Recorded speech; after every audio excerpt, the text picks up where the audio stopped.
Sa gitna ng patuloy pa ring mga insidente ng panggigipit ng China sa mga barko ng Pilipinas sa West Philippine Sea, mayorya naman ng mga Pilipino ang diskumpiyado na sa China.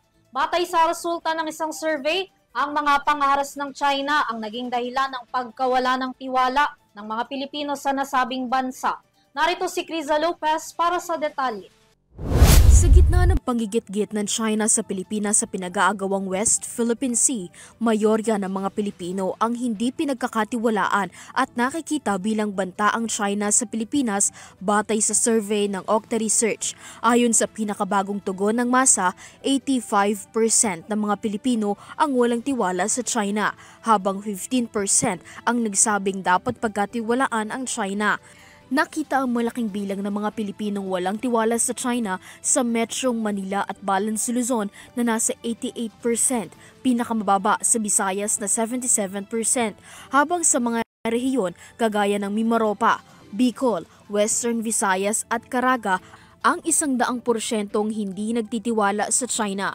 Gayon din dahil sa sunod-sunod na pangaharas ng China katulad ng pangaharang, panggigit-git at marahas na paggamit ng water cannon sa tropa ng Pilipinas, 74% ang nagsabi na una ang China na banta sa Pilipinas. Bukod sa pangaharas ng China, ilan pa sa mga rason ang nakikita sa survey ang iligal na pagpupusilit ng Chinese goods sa loob ng Pilipinas, pagtaas sa mga kriminal na kasong sangkot ang mga Chinese at job competition sa mga Chinese workers. Ilang mga bansa katulad ng Russia at North Korea ang lumabas sa survey na itinuturing din na posibleng maging banta sa Pilipinas na may 4%.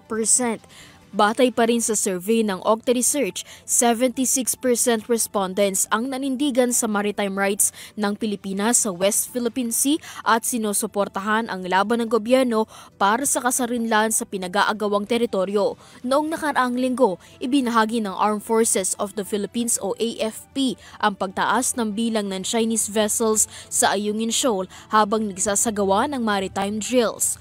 Para sa Euro TV News, Criza Lopez, sumasaludo sa bawat Pilipino.